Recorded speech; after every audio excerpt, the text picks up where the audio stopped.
soldiers seized Jesus and led him away, bringing him into the high priest's house. Peter followed at a distance. And when they had kindled a fire in the middle of the courtyard and sat down together, Peter sat among them. Then a soldier, seeing him as he sat in the light, exclaimed, "You too were with Jesus? You are one of them. You were with him?" "I don't know him. I do not know Jesus. I don't even know what you're talking about." And immediately, while he was still speaking, the cock crowed. And the Lord turned and looked at Peter. And Peter remembered the word of the Lord, how he had said to him, "Before the cock crows today, you will deny me 3 times." And he went out and wept bitterly.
From the eyes of the apostle fall tears of repentance.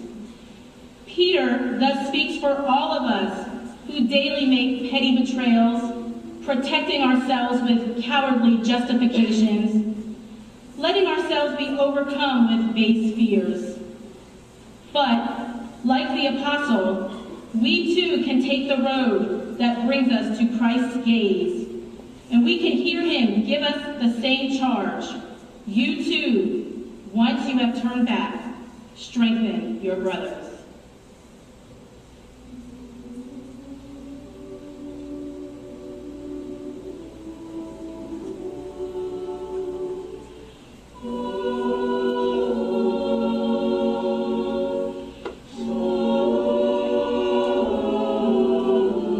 Pilate called together the chief priests and the rulers of the people, and said to them, "You have brought me this man as one who is perverting the people.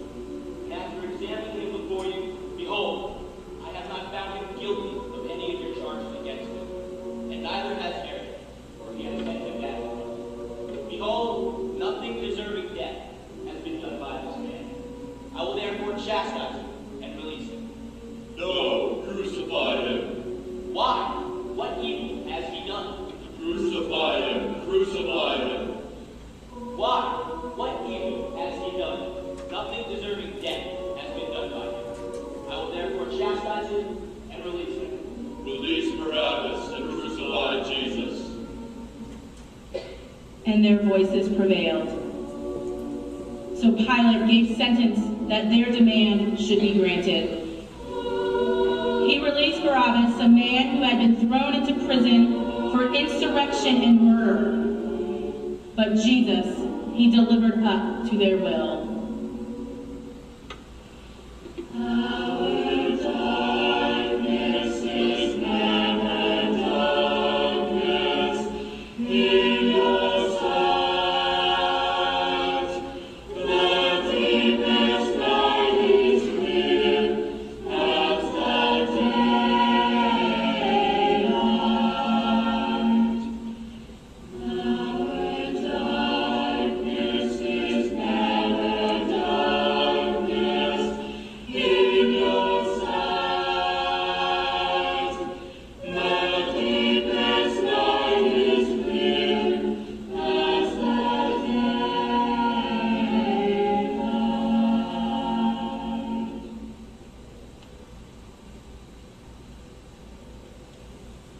Pressured by public opinion, Pilate embodies an attitude which appears common enough in our own times: indifference, lack of concern, personal convenience.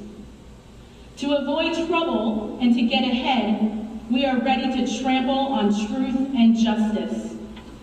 Indifference is the lingering death of authentic humanity. As we ourselves so often do, Pilate looks on from afar and washes his hands.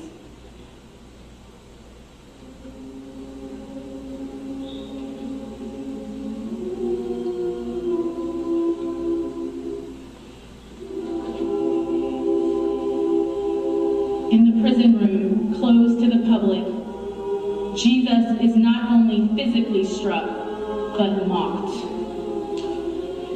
The men who were holding Jesus mocked him and beat him. They also blindfolded him and asked him, "Prophecy, who is it that struck you?" And they spoke many other words against him.